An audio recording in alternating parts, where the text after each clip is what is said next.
Немного это очень сложная ситуация со мной, но я говорю, это правда. ооба, чындыкты айтыш керек. Да, Мен ну ойлойм это андан уялуунун кажети жок. Ар бир адам тандоо мүмкүнчүлүгүнө ээ. Адам өмүр ар бою кимдин тагдыры ар кандай. ооба, сен эгер ал адам сага жакпаса же болбосо же кандайдыр бир жашоолук түтүктүү в болсо, жизни очень много бывает событий, есть причины во мне, есть причины в них, поэтому однозначно это какие-то вещи в таком формате, да. Но я с благодарностью, с уважением отношусь ко всему тому, что в моей жизни происходило. Но дети для меня огромная ценность, да.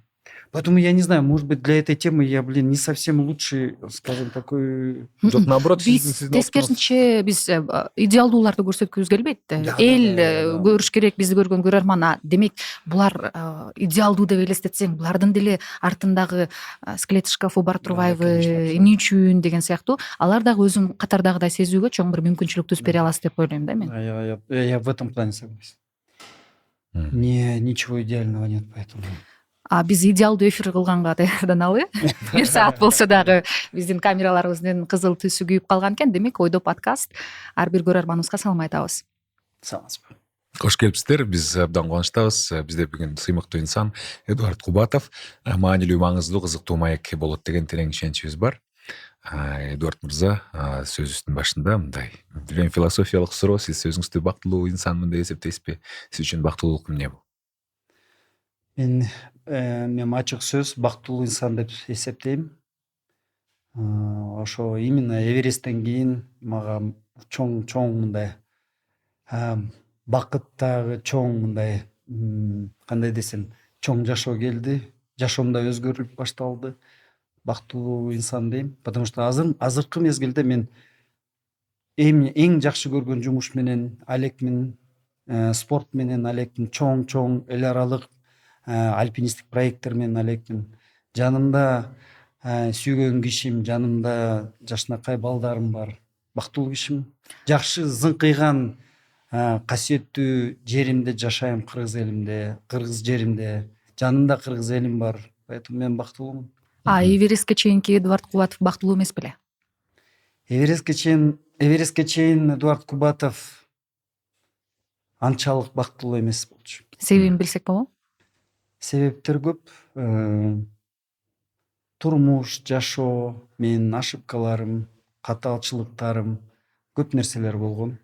Ошон үчүн мен ойлойм, Эверестке чейин мен мынчалык бактылуу эмес болчумун.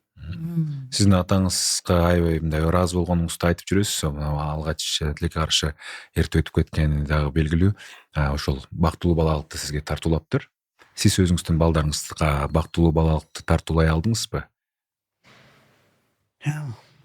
Мага атам көп нерсени берди да. Хотя бир 11 жашымда атам каза болуп калды, эртеп өтүп калды. Но ушул эле 11 жылдын ичинде мага көп нерсени берди да. Менин азыркы жашоом бул деген атамдын, энемдин салымы, анан орто мектептин салымы да. Азыр мындай ачык айтсам, балдарыма мен ушунчалык жакшылык алып келе албадым го дейм. Мен мага берген атамдан берген жакшылыкты мен өзүм балдарыма бере албадым го дейм да.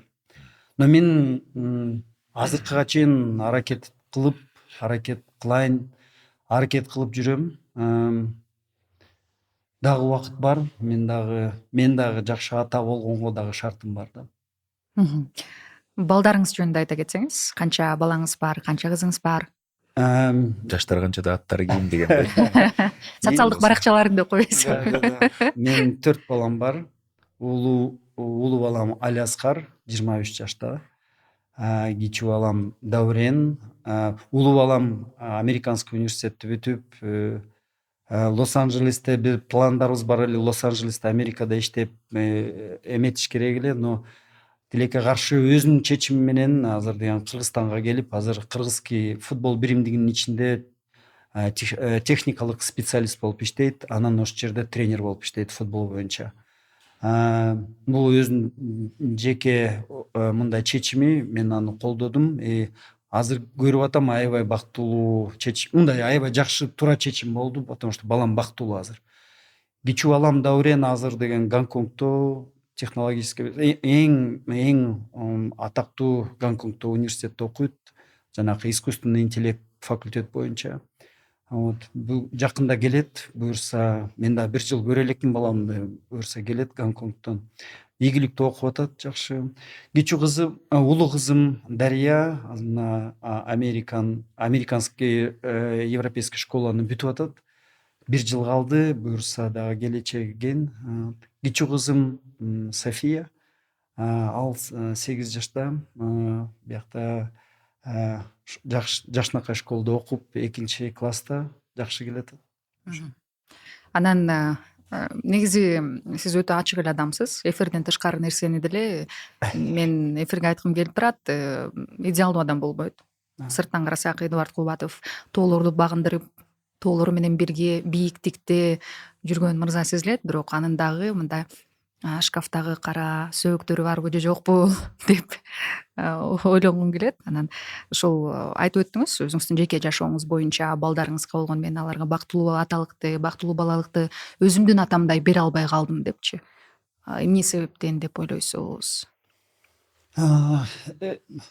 Сиз туура айтып атасыз, мен идеалдуу эмесмин.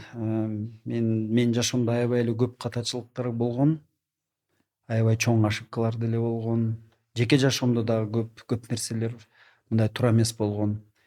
Ошондуктан менин эрдигим ушу, мен ошо катачылыктарды сезип, катачылыктарды кабыл алып, ошол катачылыктарды жашоомо кайталанбасын деп туруп аракет кылдым. Вот мен идеалдуу эмесмин. Мен дагы жанагы кара сөөктөрүм шкафтарда бар. Вот ошондуктан мен эми бул турмушта азыр может быть аракет кылып атам, мындай үй бүлөгө мындай көп внимание кылып, мындай орусча айтса хочу стать хорошим семьянином, да. Но бул убакытка чейин мындай шарт боло албады, да. Мен дагы жеке жашоомдо көп нерселер болгон.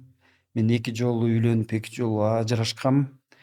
Но мага ачык сөз, мага балдарым для меня дети имеют огромную ценность. Балдарым для меня имеют огромное значение. Ал менин жашоом азыр деле, азыр тоо, Гималай, экспедициялар көп болсо дагы менин жашоом все равно балдарымдын арасында өтүп жатат да. Ошо ажырашууларды балдарыңыздар кандай кабыл алып жатты? Канчалык оор болуп атты? Сиздер канчалык ошол оор ситуациядан чыктыңыздар? Кандай эми балдарга все равно эми ачык сөз, эми Оор тиет. оор тиет, оор болду. Но ошондо мындай чечим болгондо, же мен ушундай оор жашоо, үй бүлөлүк жашоо менен катаачылык кете берет эле, жашоомду мен деле өзгөртө албайт элем. Мен аракеттендим, менден дагы катачылык кетти, тиги кишиден дагы катачылык кетти. Но мен бир кезде, бир моментте түшүндүм, что мындай жашоо боло албайт. Мен ошондо дагы түшүнгөм, что балдарым аябай мындай оор кабыл алат. Но мен билем, менин дагы бир эле жашоом бар да. Менин дагы бир эле жашоом бар. Эми балдарым оор тийсе дагы мен аябай аракет кылдым, балдарымга көңүл буруп, балдарыма кандай десем, эми честно, азыр ачык эле айтайын, менин жашоом, менин жеке жашоом, менин азыркы жашоом бул деген азыр деген балдарыма аракет кылып атам. Болуп атабы, жакшы болуп атабы, жаман болуп атабы, мен анысын билбейм, но менин аракеттерим аябай чоң балдарыма. Балдарыма дос болоюн деп, балдарыма жакшы жеке пример болоюн деп, ушундай бир чоң ниеттерим бар да. Уулдарыңызга азыр өзүңүз айткандай дос болуп калдым деп атасыз. Ошол деңгээлге кантип жеттиңиз? Себептегенде жанагындай ажырашуулар, кээде чогуу жашабай калган учурлар болот да. Анан кийин негизи азыр үй бүлөлөрдө көп учурда коммуникация аз да. Жакшы мындай по душам сүйлөшүп мүмкүн эмес да көп учурда. Муну жаса, муну кыл, балага көбүрөөк мындай сен кандай десем, мисалы биз окууга тапшыраарда сен юрист болосуң же экономист болосуң деген сыяктуу тандоо укугун бербейт. басынтуу, анан кийин же болбосо азыр биз той алып барабыз го. Той момундай болот, 300 киши болот. Мен момундай кылам. Болбосо тиги балдар Европадан окуп келген тиги башка эми түшүнүктүү, башка дүйнө таанымы бар. Бирок эмнегедир ата энелер Өздөрүнүкүн бербейт, сүйлөшкүсү, түшүнүшкүсү келбейт, өзүнүкүн бир аз жогору коет да, балдары чайналып кала берет да. Сиздер кантип дос деңгээлине чыктыңыздар? Ошол эле маалда сиздер өзүнчө жашап аткан учурда дагы сиз жакшы жетишкендик менин оюмча. Жок, менин балдар менен катташым үзүлгөн эмес. Болгондо дагы ажырашкандан кийин мен балдарыма ушу кичинекей убакыт болсо дагы балдарыма ушу кезиккенге камданып, мындай кичине мындай интересный мындай мезгил өтсүн деп, мени менен кезиккенде бир аптада 2-3 жолу кезиксе ошого камданып, ошого ушу кезиккенге көңүл буруп, мындай өзүм дагы мен билем да эми бир аптада бир 3-4 саат болсо дагы ошого аябай камданып, көңүл буруп, өзүм программамды кылып, мындай бияка барабыз, тигинтебиз деп. Анан эркек балдарым кичине чоңоюп баштаганда спорт башталды. Спортто менин салымым өтө чоң да. Ошол эле кичинекей жашында 9-10 жашында бокска барышты. Ошо 4 жыл эки балам тең боксту өттү. 4 жыл. Это бул менин өзүм жеке программам болгон. Эркек балдарым боксту обязательно өттү. 4 жылдын ичинде боксту өттү. Андан кийин улуу баламда, кичүү баламда легкий атлетика өттү. Анан деген легкий атлетикада 3 жыл болушту. Анан деген экзамен болушту. Марафонду 3 саат 20 мүнөттүн ичинде чуркасаңар, ошо менен зачет болгон да. Ошондон кийин эки балам тең марафонду 42 километрди 15-16 жашында 3 саат 20 мүнөттө чуркап өткөндөн кийин мен айткам көрү. Эми балдарым, мен силерге бергенимди бердим.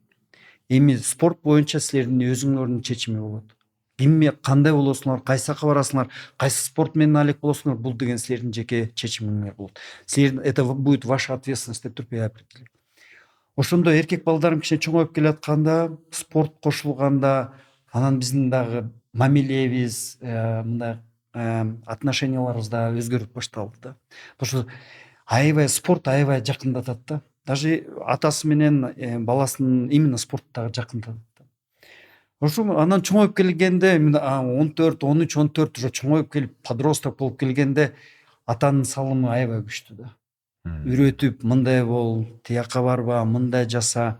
Мен азыр сыймыктанам, мен эки эркек баламды аябай мындай, кандай десем, скромный, мындай аябай мындай воспитанный, тажрыйбасы аябай өтө чоң мындай балдарды. При этом аябай мындай. Эми мен ошол мезгилде бизнесте өзүм жашоо шарттарым аябай чоң болчу. Менин балдарым деле мажор болуп, мындай эркелеп, эркектер болуп өсүп деле калмак да. Но при этом алар деген аябай скромный, мындай таза, скромный, мындай чындыкка жаткан, ушундай чындыкка келген жаш балдар болуп өсүшүптү. Азыркыга чейин мен өзүм балдарым, эркек балдарым менен аябай сыймыктанам. Окуу, турмуш, жашоо, спортто мындай көп жакшы мындай, кандай десем, жетишкендер. Кыздарыңызчы? Кыздарыңызга кандай мүмкүнчүлүк бердиңиз? Мисалы, азыркы учурда кырдаалда биздин коомубузда болуп жаткан мырзалардын айымдарга болгон мамилесинен кийин ар бир кыз өсүп келе жатканда сөзсүз баягы өзүн коргоону үйрөнө алыш керекпи деген сыяктуу ой келет экен да. Кыздарыңызга кайсыл спортту көрсөттүңүз же кандай болду? Жок, эми мындайда эми эркек балдар бул вообще башка система да, бул башка конструкция. Эркек балдар кичине это более жөнөкөй система да. А жерде спорт, а жерде эрдик, а жерде эрк, анан сенин катуу талабың. Сенин катуу талабың и сенин контролуң да. Ошо менен эркек балдар ошо менен өсүп кетет да. Азыркыга чейин улуу балам да, кичүү балам да мага ыраазычылыгын айтат. Папа, рахмат, ушундай дисциплинаны бердиңиз, ушундай бир тартипти бердиңиз, ушу азыр алардын азыр жеке жашоосуна бул деген чоң мындай таасир берип атат да. Кыз бул деген бул башка система. Но мен баланы сезип баштаганым именно кызым төрөлгөндө баламды сезип баштадым. Сизди өзгөрттү? Да, мен деген эми эки эркек балам мен бизнесте тиякта командировкада же Америкада же Австралияда же Лондондо жүрөм. Мен түшүнгөндө жокмун кандай эркек балдарым өскөн. Но кызым, улуу кызым бул жашоого келгенде ошондо мен анан сезип баштадым. Ата экениңизди. Вот ата сезими ошондо келди да. Потому что кызымдан ушунчалык мээрим, ушунчалык сүйүү келди да магачы. Азыркыга чейин, конечно, бул кызым Дария бир 14 жашында мындай подростковый проблемалар болду, башталды да. Эвересттен келгенден кийин ушундай мен аябай популярдуу болуп, мен деген ошо мезгилде балдарыма убакыт деле жетпей калган мезгил болгондо, ошо 14 жашында кызым мындай кичине подростковый мындай сложный моменттерге түшүп калды да. Ошо мезгилде мен чынеспи ушу жанакы Япония, Корея, вот жанакы кыздардын подкультурасын изилдеп карап, ошо кийимдери эмесин соц тармактарындагы влияниялары да күчтүү болуп атпадыбы? Ошо мезгилде мен деген тим эле мага аябай оор мезгил болгондо ойлогом, мен кызым да мени да түшүнө албай, мен аны да түшүнө албай, ушундай бир жыл ушундай оор болду да. Но Кудай деп кызыбыз экөөбүз өттүк. Аман эсен өттүк. Азыр аябай назик, татынакай бир кызым өсүп келатат. Анан да өзү да окууга, өзүнүн максатына, өзүнүн кыялына келди да азыр кызым.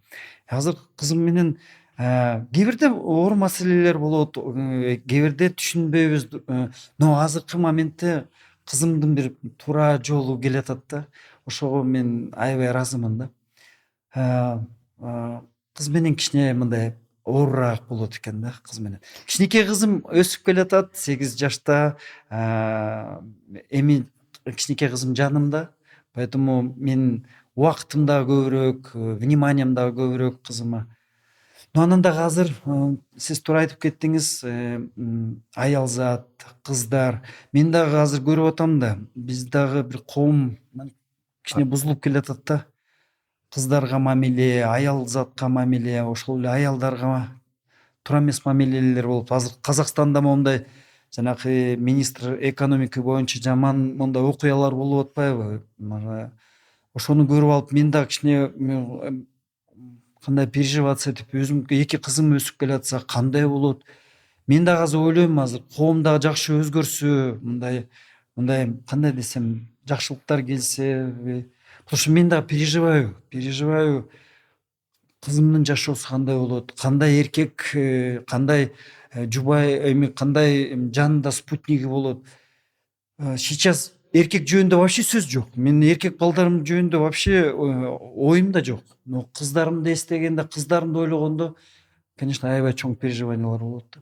Но мен ишенем, что бир коом өзгөрүш керек. Мондай азыркы мамиле кыздарга ал деген, бул деген жакпайт, бул деген болбойт. Кыргызымда дагы болбойт ал. Кыргызымда бизде көчмөн элбиз да. Кыргызымда аялдын жанакы ордусу место кандай болот? Орду. Аябай бийик болчу.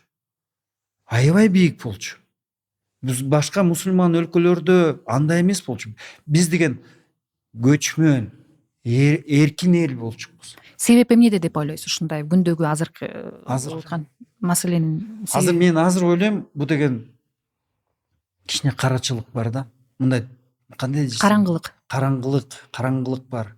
Анан биздин бул жанакы билим берген система төмөндөп кетти. Анан билим менен воспитание төмөндөп кетти да. Ошондуктан биз азыр көрүп атабыз, мондай агрессивный, мына аялдар өлүп атат, мындай эми мындай көп жаман нерселер чыгып атат да. Мен азыр ушуну ойлойм, воспитание берен, анан ушу билим да.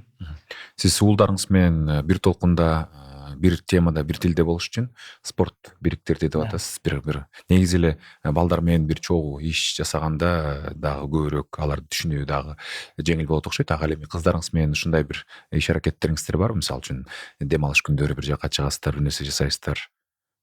Ушундай сиздерде салттар барбы? Бар. Бөлүшүп өтпөйсүздарбы? эми улуу кызым менен, например, мен деген билем, бул искусствого, креативный индустрияга өзүнүн бир эмеси, өзгөчө Шыгы бар. шыгы бар. Ошон үчүн я мен дагы шыгым бар. Я немного мындай тартам, азыр дагы үйрөнүп атам. Ошо кызым жакшы тартат, ошо кошулуп, Эмне тартасыздар сиз? тоо тартсаңыз керек, Эверестти, Гималайды.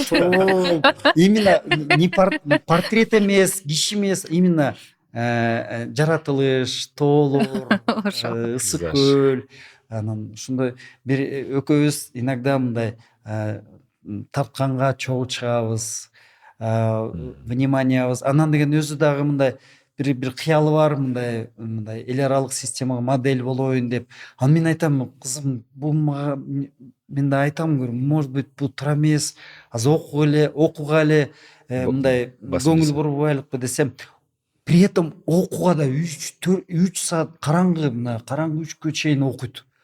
Анан деген ошондо дагы эми кыздын эмеси да өзгөчөлүгү бар да.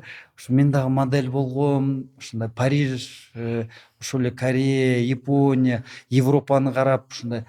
Анан деген мен дагы таасир кылбайм, аны не блокирую бул эмесин да, Каалоосун, өзүнүн каалоосун. Она выступает, Алматыга барат, международных эме на международный как бы Сынактарга, конкурстарга барып. Кыргызстанда, Алматыда азыр көп чыгып атат. Ошондой мен колдойм. Анан дагы өзү да айтат. Модель катары же сулуус? Модель катары. Анан деген иногда айтат, папа, говорит, ченип койчу, говорит, мен деген бир чоң бир деңгээлге чыгам, бир башка уровеньга чыга алам. А я же переживаю, эми кандай система болот, кандай туура болобу, сага туура эмес болобу. Всё равно нервничаешь. Анан мени успокаивает. Бүт баары жакшы болот. Мага ишенип кой, мен деген бүт баарын туура кылам. Азыр ошондой. Азыр Бирок ишенип атасызбы? ишенип атам. Ишенишиңиз керек. Да, ишенем. Анткени мен эсимде, мен ушундай алып баруучу журналист болуп калышыма менин апамдын таасири өтө чоң да. Айылда мектепте окуп жүргөндө ар дайым эле менин кызым колунан келет дээрди эле да. Сенин колуңан келет деп үйдөн жөнөтөт эле. Мектепте мисалы кайсыл иш чара болбосун, ким алып барат десе мен, ким баскетбол ойнойт десе мен, ким комуз чертет десе мен, ким ырдайт десе менин баягы үйдөгү баамды апам көтөрүп койгон да. Анан баягы мен өзүм боюм кичинекей болгон үчүн мен үчүн комплекс болчу да. Анан айтып жүрчүмүн, апа, мен эмнеге ушундай кичинекей кылып төрөп койгонсуз, менин кичине боюмду узартып коюп элеңиз депчи. Ошентсем айтат эле, кызым, сен боюң кичинекей болсоң дагы сага көчөдөн уйдун богун алып келип чаптап койсо дагы жараша берет. Сенин кызым ушундайсың депчи. Ошол сөз мага мотивация берген да, ушундай алып баруучу болуп, өзүмө ишеничти пайда кылып дегендей. Анан мен ойлойм, сиз ошол учурда кызыңызга ишенбөөчүлүгүңүз болсо дагы сөзсүз колдоо көрсөтүп, ага, кызым, сен колуңан келет, сен азаматсың деп койсоңуз, ал чоң бир бийиктиктерди, Эверестти, Гималайды багынтканга кадам болот. Космосту багынтат. Ооба. Мен ошентем, колдоп берейин деп атам. Бир кезде биз аябай оор моменттер болгон. Мен такыр эле көңүл такыр эле убадамды бербей, разрешениемди бербей, кичине мындай. Анан өзү айтты, папа, ишенип койчу мага, мен бир жакшы бир моментке жетем, бул мага жагып атат дегенде. Анан деген ошон үчүн мен азыр Алматыга барып, эл аралык конкурстарга катышып атат акырындап. Вот мен көрүп атам, аябай ошондо конкурстарга барып бактылуу болуп сезип Көздөрү жанып, ошон үчүн мен колдоп атам азыр. Колдоңуз. Кичүү кызыңызгачы кандай сиздердин байланыш, эмне байланыш? Кичүү кызым мына 8 жашта. Мындай бир Кубатовдун каны бар да эми. Мындай аябай Айттыңызчы, Кубатов. Мындай спортивный, аябай мындай өжөр, характер. Мен ойлойм, ушу эркек эле төрөлүп калсам болмок эле экен. Ушундай мындай эркек мүнөзү бар да мындай. Анан деген Айсулуу Тыныбекованы ушундай аябай Идеал тутат. Идеал тутат да. Анан бир жолу хоккей эл аралык турнирде Айсулуу Тыныбек менен кезигип калганда эми жанынан чыкпай койду. Колунан кармап жанынан чыкпай койду. Мен уже уялып, Айсулуу кечирип коюңузчу десем да жанынан чыкпай турбай койду. Азыр деген мамасы дагы ыйлап атат. София, тим эле кое берчү десе, жок, мен деген борьбага барам. И вот азыр ушундай вот бизде бир антагонизм болуп атат да. Мамасы жок, тенниске барайлык, плаванияга барабыз, этот кыз болобуз деп кыз атса. болобуз деп атса, ал деген жок, мен күрөшкө барам. Анан да карабайсыңар, 8 жашта туруп алып өзү айтып атат. Папа, мен теннисте олимпийский чемпион боло албайм, потому что биякта школ жок, биякта биздин мындай Шарт Мүмкүнчүлүк жок. күчтүү шарт жок. Инфраструктура. Бизде же мени жанакы күрөшкө бересиң, потому что биз деген Ошол жактан. статистиканы да билет. Биз деген үчүнчү, биз дүйнөдө үчүнчүбүз. Үчүнчү Орунда орунда турабыз. турабыз. Жетизүдөгө бересиң, потому что биз деген 20-чыбыз дүйнөдө. Анан деген Прагматик. алып туруп. Анан деген мен дагы ойлойм да, туура айтып атат да. Кичинекей кыз 8 жашында айтып атат да. Говорит, мен олимпийский чемпион болгум келет. Мен дагы сендей атактуу болгум келет. Ошон үчүн анан деген тиги мамасын да көндүрүп атабыз. Эми давайте аракеттенелик. Азыр ушул жылы плавание жанагы Сууда сүзүүгө. сууда сүзгөндү үйрөтүп мен өзүм үйрөтүп бүт баарын даярдап, анан деген ушул күзүндө борьбага, Айсулууга барып, жанагы азыр атактуу тренердерге барып туруп кызымды берип көрөйүн деп атам да. Бериңиз. Мисалы мына жаңы бизден ушул толкун спортчу кыздарыбыздан турган Айсулуу Тыныбековаңдүү, Айпери, Мээрим өңдүү кыздар аябай чоң мотивация берет. Кадимкидей. Мисалы мен айылга барганда менин бир тууган агамдын кызы ал дагы ошол Айсулуу Тыныбекованы, Мээримди, Айперини көрүп алып, мен ошондой күрөшөм, мен ошондой болгум келет деп баягы баары бир таластынганы бар. Анан айтам, сен монтип жүрсөң сен кандай болот? Ошентсем, жок, мен ошондой күчтүү болгум келет дейт да. Сиздин кызыңыз болсо шаарда, мүмкүнчүлүктөр көп, айылга салыштырмалуу. Эң сонун. Жок, мен дагы айтып атам да. София, сен эми мындай фигураң бузулат, мындай эркек окшош кыз болуп каласың десе. Папа, эми кичине ал дагы орусчалаш да. Папа, говорит, карап койчу, говорит, Айсулуу Тыныбек кандай татынакай киши, говорит, кандай татынакай айым. Говорит, мен ушундай эле болом, говорит. Башкача болбойм, ушундай эле татынакай киши болом деген да аргумент деле жок. Анан деген макул, анда кызым күзүндө караштырып көрөлү. Но мен аракеттенип атам. Азыр деген биринчи этапты өттүк, мамасы макул болду. Эми деген күзүндө азыр мен суу сүзгөндү үйрөтүп алайын. Ошого 3-4 ай өтөт. Анан деген күзүндө мен деген кызымды кучактап алып, жанакы борьбага, күрөшкө, кыз күрөшкө алып келип, анан көрөйүн. Бир жылдын ичинде билинет. Көңүлү болобу, шарты болобу, таланты барбы? Сүзүүнү үйрөтүү эмне үчүн маанилүү? Бул деген маанилүү безопасность. Это вопрос эмне үчүн? Мен деген азыр бул деген эфирде деле айтайын. Каждый ата эне кызын, баланы сууга сүзгөндү үйрөтүш керек обязательно. Үйрөтпөй калсаңар, бул балдардын аябай чоң риск болот. Эмнеден? Бассейн. Суу. Мен корком, мен Жок, бассейн, ошол эле көл, суу. Эси үйрөтпөсөңөр чөгүп кетет. Үйрөтпөсөңөр стресс алат. Же бир жаман окуяга түшөт. Үйрөткүлө, обязательно үйрөткүлө. Что кыз бала болобу, кичинекей эркек бала болобу, үйрөнүш керек, билиш керек. Жакшы деңгээлде чаба куруш керек. Потому что бул деген это прежде всего даже не спорт. Это прежде всего это Выживание. коопсуздук.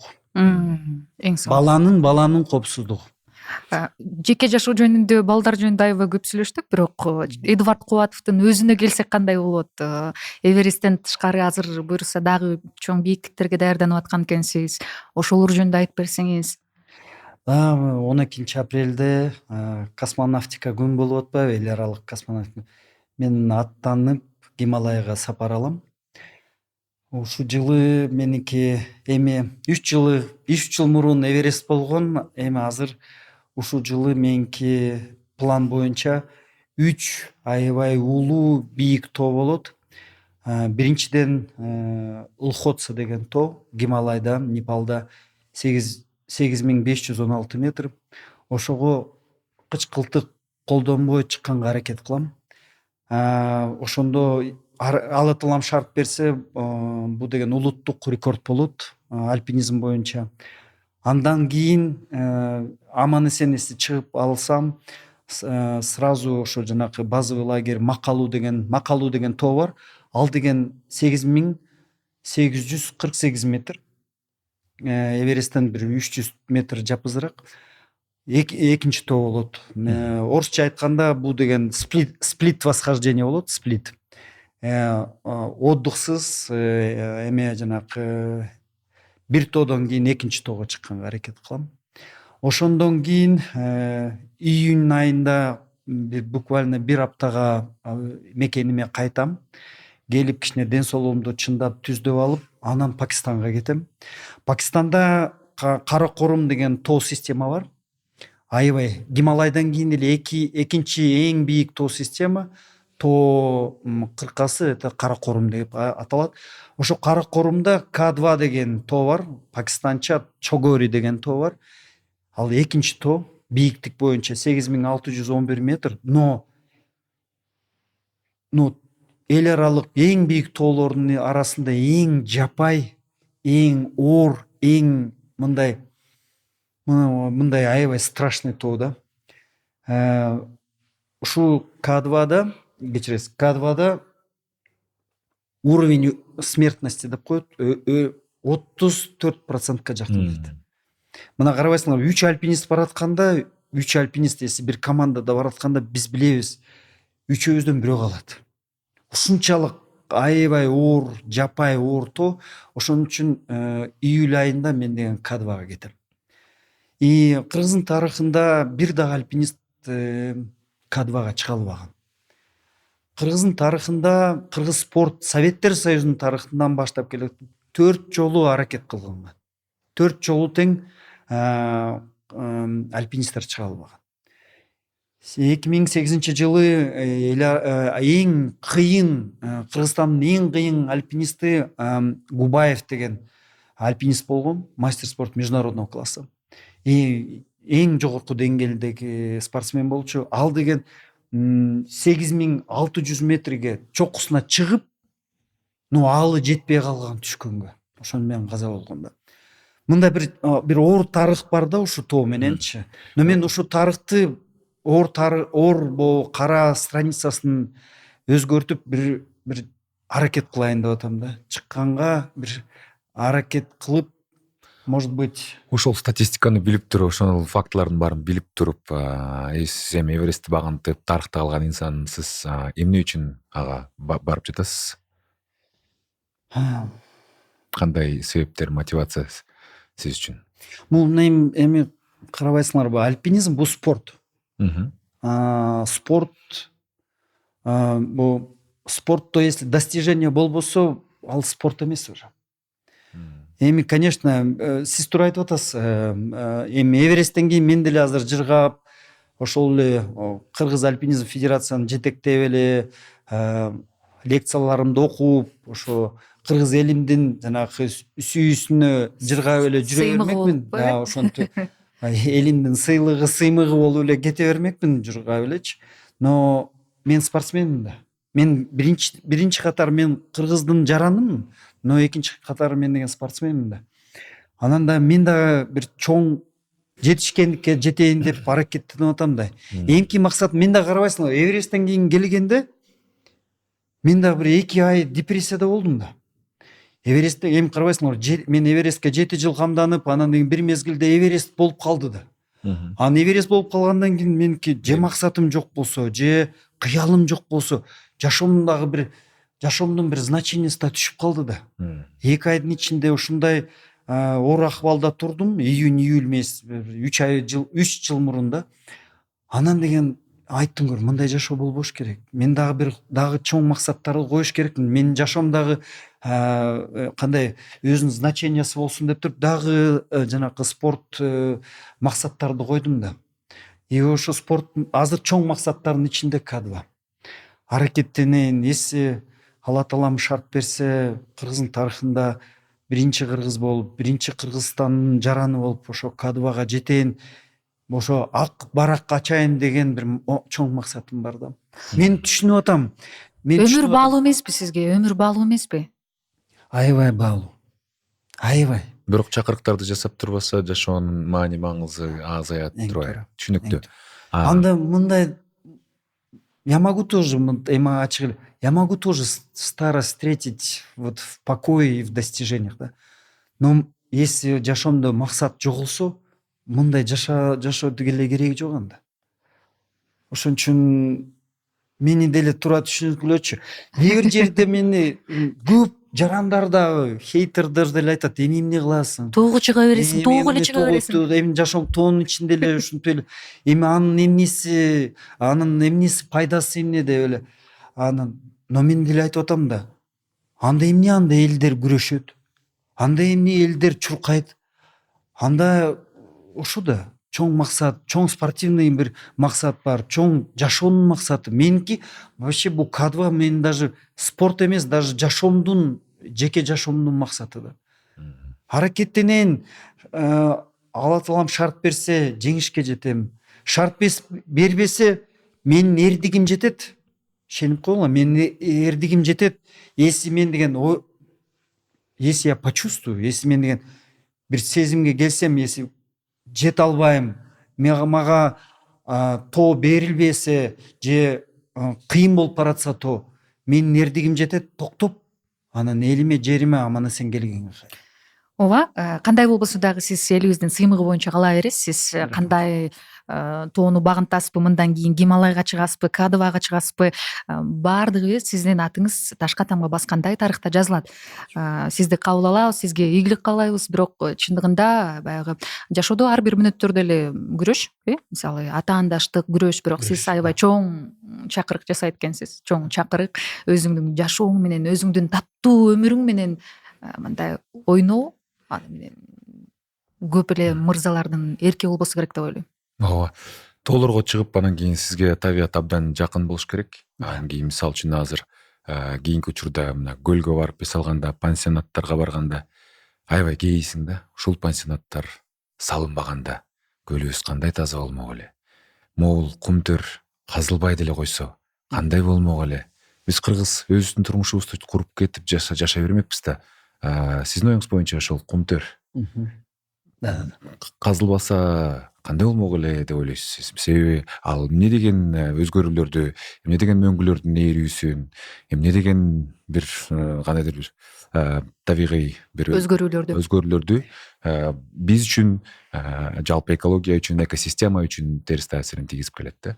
Биз мисалы үчүн азыркы учурда жаңы гендер чыгып атат, анан бул инвесторго беребиз, тиги инвесторго беребиз, дагы мындай казылат, анан уран казылат деген сыяктуу сөздөрдү уккан сайын, жаңылыктарды уккан сайын мен жүрөгүм зырт дейт да. Себеби бул табият өзү ойунан өзү калса жакшы болбойт беле деген ой да. Эми аябай туура суроо. Мен андан качпайм, мен азыр ачык эле айтып берем. Кумтор, конечно, табиятка, жаратылышка өзүнүн мындай таасирин берди да, отрицательный. Аны деген Цианид төгүлдү, кайсы бир. Аны деген биз деген колго алыш керекпиз да. Но ошол мезгилде 96-жылы, 90 жылдары кумтор болбосо, кумтордун экономикага салымы болбосо, биз билбейм, биз кандай деңгээлде, кандай уровеньге жетмекпиз. Как мамлекет боюнча, как экономикабыздын. Кумтордун салымы экономикада 30%-тан 15%-ке чейин жеткен бир мезгилде ВВП-ге. Ошон үчүн кумтордун салымы өтө зор. Но ошол эле убакытта кумтордун мондай отрицательный таасири жанакы эмеге, жаратылышка абдан эле күчтүү болгон. Но бул жерде мындай справедливо сүйлөшүш керекпиз да. Ошол мезгилде анда бийлик, ошондо Акаев болчу. Ошондо анда бир чечим кылыш керек. Мага биздин Кыргызстандын татынакай жаратылышы керекпи же өнүгүү экономика керекпи? Это всегда сложный вопрос. Аябай оор маселе. Аны дагы менин дагы акылым жетпейт эле, сиздин дагы акылы жетпейт эле. Ошонун президенттин эме да жоопкерчилиги. Ошол мезгилде Акаев жоопкерчилигин алып туруп айткан керек деген. Туурабы, туура эмеспи? Аны деген аны убакыт менен тарых айтат. Но мы должны жанакы азыр эле ачык мындай айкын билиш керекпиз. Кумтордун салымы 90-жылы 2000-2000 годах салымы өтө зор болчу. Кумтор болбосо биз деген экономикабыз өзүбүздүн өнүгүүбүз андай уровеньге чыкпайт эле. Да. Анан деген понятно, аябай провокационный көп моменттер бар, что мына мөңгүлөр талкаланды, тигине мындай. Исследованиялар аябай көп өткөн. Эл аралык системаларда, эл аралык экологический институттар өткөн. Кумтордун таасири глобально, вот Кыргызстандын ичинде бүт ледниктерге таасири минимальный. Именно таасири жанакы Давыдов менен Лысый деген эки ледникке влияниясы болгон. 50-60% ошо мөңгүлөр жоголуп кеткен. Же ошондо момундай болгондо мамиле. Же сен деген кумторду өнүктүрөсүң, жанакы производствону эметесиң. Анда деген мамлекет дагы сураганда 20 тонна золото ар бир жыл бересиң деп туруп кумтордон. Ал аракет кылган ошон үчүн. Но ошо 20 тоннаны берген үчүн 2 тонна алтын берген үчүн ал деген мөңгүнү казган да. Бу деген ошо турган бийликтин, анан ошо турган инвестордун экөөнүн жоопкерчилиги да. Но кумтордун таасири эки ледникке аябай эле катуу болгон. Давыдов деген, Лысый деген. Ошол эле акшыйраак ледниковый системага влияниясы өтө мындай чоң болбогон эмес. Ледниктер азыр биздики азыркы ледниктер азыр мен деген азыр могу ошибиться, бир 800дөй ледник бар. Малых больших ледников бизде 800дөй ледник бар. Анын таасири азыр глобальный потеплениедан. Азыр деген бүт жерибиз, биздин дүйнө азыр деген 1,5 градуска жылуу болуп калды да. Именно глобальное потепление влияние кылат. Но азыр Ала тоодо, Тянь Шаньда ледниктер мындай азыраак жогот. Азыр Памирде проблема, Таджикстанда проблема. Они потеряли почти 40%. Бизде Кыргызстанда биздин мөңгүлөрүбүз бир 20-га жакын процентке жоготулду. Но Памирде ал процесс еще дагы катуу болуп атат. Ал процесс Гималайда дагы өтүп атат. Ал процесс Пакистанда, Каракорум, Тибетте дагы өтүп атат. Бул деген эми глобальный тенденция. Түшүнүктүү. Бирок мисалы үчүн мен да билбейм, баары бир мындай ушундай таасир бар да, консюмеризм. Биз көбүрөөк колдонуп атабыз, потребитель болуп атабыз. Келечек муунга таза табият эмес, кир аба, эң кир шаар, мисалы үчүн мындай анан кийин өзүбүз чыргап жашап кетип, анан кийинки келечекке башка планетаны, кир көлдү, кир шаарды калтырып аткан жокпузбу? Бизде жоопкерчилик өтө жогору эмеспи? Балким экологиялык маселелер тараза ташына кое турган болсок, экономикалык маселелерге караганда кыйла маанилүүрөөктүр. Эгерде сизге мисалы үчүн чечим чыгаруучу кызматта болсоңуз, дагы бир кендерди казыш керек десе, сиз азыр эми тоолорду аралап жүрөсүз, анан кийин убагында ошол Кумтөрдө жетекчилик кызматты аркалаган киши катары сиз казганга көбүрөөк ыктайт белеңиз же тескерисинче жок, тийбеш керек деп айтат белеңиз? Биринчиден мен Кумтордо иштеген эмесмин бир да күн. Мен деген иштесем Торонтодо иштегем, центрда. Но мен аяка конкурс менен жанакы независимый директор, независимый кыргызча көз карандык директор болуп туруп шайлангам. 60 киши ошондо конкурска берген. 60 кишиден мен деген ошо биринчи орун алып туруп ошо менен катталгам да. Көз карандык директор болуп ошо Торонтодо. Аябай оор суроо, эми ачык сөз. Эми жеке сиздин жеке менин оюм, азыр менин оюм туризм ошо биздин Кыргызстанда азыр өнүгүп келаткан туризм азыр салымы аябай чоң болот да экономика. Азыр ушул келе жаткан 10 жылдын ичинде туризмдин долясы экономикада ойлойм 25-30%ка чейин өсөт. Тийилбеген табият үчүн туристтер дагы көбүрөөк акча төлөгөнгө даяр да. Да. Ошон үчүн мен ойлойм, мен ойлойт элем, туризмге көбүрөөк внимание кылыш керек азыр. Но тоо кент тармагын мындай калтыра албайбыз. Мондай аны таштай албайбыз. Мондай заблокироваться этип тоо кент тармагын заблокироваться этип алсак, анда экономикада таасир кылат да, аябай оор таасир кылат. Бул жерде бир балансты кармаш керек да. Но мен жеке оюм туризмге көбүрөөк внимание кылып, например, если мондай 100% десек, мындай 100%, 70% туризмге эметиш керек, 30% тоо кент тармагына. Ошондо туура болот го деп ойлойм да. Ооба, биз балдар темасынын акырынан эле кыргыздар өзгөчө өзүбүз отуруп алып саясатты, башка нерселерди сүйлөшкөндү жакшы көрөбүз. Бул тема бизди көрүп жаткан адамдарга мүмкүн кичине туура эмес, ыңгайлуураак болуп калышы мүмкүн. Нейтралдуу сүйлөшүүгө чакырат элем. Нейтралдуу, ооба, бала тарбиялоо, аң сезимдүү ата эне болууга кандай кадам таштасак болот деген сыяктуу. Но мен ыраазымын, все равно бул мындай оор суроолорду берип атат да. Мен дагы аракет кылып атам да, мен дагы өзүм жеке позициямды айтайын. Чын эле мен азыр альпинизмди аралашып, тоолорду аралашып, жаным, конечно, күйөт, ушу жаратылышты сактап эле калсак деп туруп. Но ошол эле убакытта мен деген өкмөттү түшүнөм, потому что тоо кентти өнүктүрүш керек. Тоо кенттин экологический жанакы требованиялар тоо кент проекттеринде аябай жогорку деңгээлде болуш керек. Ошол жанакы эл аралык система мониторинг кылыш керек. Ошондо в принципе, ошол мезгилде ошондо бир жакшы бир балансты таба алса болот. И производствону да кылып, и ошондо да жаратылышты да сактап калганга да.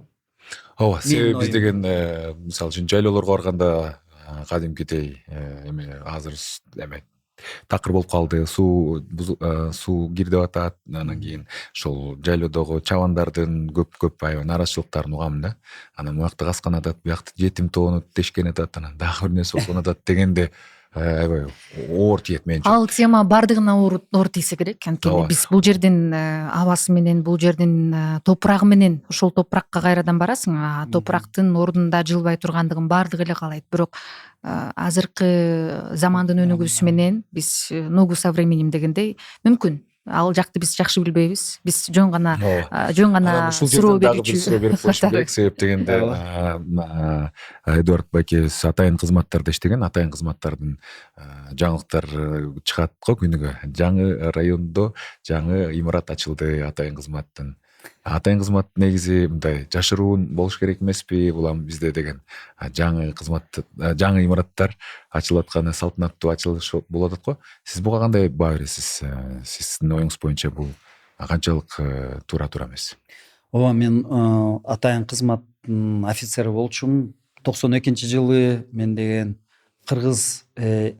Кыргызстаныбызга эгемендүүлүк келгенде мен биринчи катарында болуп, биринчи кыргыз офицердер болуп улуттук коопсуздук системага келгем 92-жылы февраль айында. Мен аны менен сыймыктанам. Ошо мен дагы Москвада чалгындоо система боюнча академияны с отличием бүткөм.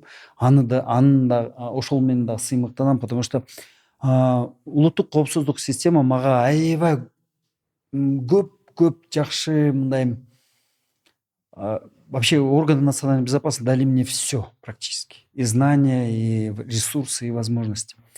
Поэтому я мен деген аябай, для меня это было очень важно, да. И вообще, честно говоря, потом я ушел в международный бизнес, и мой успех в международном бизнесе связан с теми навыками, которые я получил в органах национальной безопасности. Подполковник болуп мен деген 2004-жылы запаска кеткем. И көп нерсени өткөм, көп мындай чоң тажрыйба, опыт алгам. ыраазычылыгымды айтам ушул системага. Но мен азыр айтайын, просто менин жеке оюм да. Мен азыр түшүнүп атам, вопросту да түшүнүп атам, жакшы түшүнүп атам. Ушул 30 жылдын ичинде мен деген ошо улуттук коопсуздук системада 14 жыл иштегем офицер болуп. Мен деле жаным күйчү. Ошо мезгилде биз дагы иштеп, аракет кылып, өзүбүздүн элибизди, жерибизди, мамлекетибизди коргойлук, коопсуздугун берелик деп туруп көп нерсени аракеттерибизди кылганбыз. Но бул азыр могу 30 жылда азыр ар жакка карасак, биз деген бай эл болгон, кыргыз элибиз байыган, но аябай моундай в кавычках нищий мамлекет алганбыз да. Эли бай, мамлекети кедей. Мамлекети кедей. Болгондо дагы иностранецтер келип, досторум келип айтчу келет. Элдериңер бай. Бул Бишкекте мынча жыпты мен деген даже Нью-Йоркто көргөн эмесмин, же Лондондо көргөн эмесмин деп. Ошентип эле таң калчу да. Даже эле ошол эле иностранный менин досторум айтчу да. Чет мамлекеттен келип, элиңер бай экен, мамлекетиңер вообще болбогон экен депчи. Ушунчалык аябай деңгээлге түшкөн мамлекет. Азыркы заманда, азыр эми ачык сөз 3 жылдын ичинде биз балансты түздөп атат. Азыр баланс түздөлүп келатат. Да, ошон үчүн коомчулук мындай кичине туура түшүнбөй, может быть, башкача түшүнүп атат. Но биз азыр ошо жанакы азыр бийлик жасап аткан эметти колдош керекпиз. Азыр мамлекет көтөрүлүп атат. Азыр идеальный баланс бай эл, бай кыйын күчтүү мамлекет болуш керек. Потому что Мамлекетке бергенден, биз өлкөгө бергенден, салык төлөгөндөн жана жоопкерчиликтүү жашоочу болгондон качпашыбыз керек. Да. Вообще идеальный системадан биз элибиз да бай болуш керек, мамлекетибиз да күчтүү болуш керек. А биз 30 жылдын ичинде биз эмне көрдүк? Элибиз байыган, какая-то олигархат байыган, какая-то правящая элита байыган, но при этом мамлекет өзүбүздүн деңгээли аябай, мамлекеттин деңгээли аябай түшүп кеткен. Карыздан карыз, бүт барына уже карыз болуп бүткөнбүз. Уже, извиняюсь, жанакы жашообуз, жеке жанакы тиричилигибиз уже карыз менен карыз. Азыркы система азыр оңдолуп келатат. Налогтор, теневой экономика азайып баштап атат. Азыр салым мамлекет өзгөрүлүп атат. Азыр көрүнүп атат да. Ошон үчүн улуттук коопсуздук системада районный жанакы имараттар салынып атат, областной имараттар салынып атат. Может быть, бул деген кичине көп көрүнүп атат да ошол. Но сама система, сама тенденция, бул өзү жеке тенденция туура. Ал не только улуттук коопсуздук система азыр өнүгүп өсүш керек. Жанакы коргоо министерство, ошол эле здравоохранение, вообще мугалимдер, биздин доктордарыбыз, биздин жанакы айылда берген мугалимдерибиз, система образованиябыз бүт баары өнүгүш керек. Вот азыр биз деген кичине может быть калып атабыз улуттук коопсуздук система, но мамлекеттик органдар как улуттук коопсуздук системадай азыр өнүгүп өсүш керек. Ошондо биз бир өсүш керекпиз. Азыркы может быть кичинекей дисбаланс бар, но тенденция. Эми деген мен деген жалган сүйлөп, бирөөгө кошомат кылгым көңүлүм да жок, андай дагы мен эми муктажым да жок. Просто биз деген бир мезгилде кыйын, күчтүү мамлекет болбосо биз мамлекетибизди жоготуп алабыз. Анан бай эл болот, мамлекетибиз жок болсо эмне болот анда? Эл тарайт анда. Биз деген просто биз азыр дагы аябай мында оор геополитический системада жашап жүрөбүз. Биз бирөөнүн астында калып калабыз. Ошон үчүн мамлекетибиз күчтүү болуш керек. Налогторубуз бүт баарыбыз төлөш керекпиз. Бүт жанакы мамлекеттик орган системаларыбыз көтөрүш керек. Биздин образование, здравоохранение деңгээли чоңоюш керек. Ошондо анан деген биз деген аябай мындай туура өнүккөн мамлекетке келебиз. Анан албетте күчтүү мамлекеттин өзөгүн бекем үй бүлө түзөт. Дал ушундай бекем үй бүлөлөр көп болсун, бактылуу үй бүлөлөр көп болсун. Биз Эдуард агайыбызга ыраазычылык билдиребиз. Жана Ойдоо подкастын бөлүшүп коюуну өтүнөбүз биздин достордон. ооба, албетте башталат баары майдадан, байкабай тааны майдадам дейт. Биз бүгүнкү коомдун өзөгү борбору бул балдар, жана туура тарбияланган балдар, аң сезимдүү ата энелер. Урматтуу ата энелер, бул подкастты сөзсүз көрүңүздөр жана ошондой эле келечекте мага окшоп ата эне болгусу келген жаштарга дагы ойдо подкаст сиздерге жакшы бир таасирин калтырат деген үмүттөбүз. Лайк басыңыз, комментарий жазыңыз, биз ар дайым кубанычтабыз. Көрүшкөнчө. Чоң рахмат. Чоң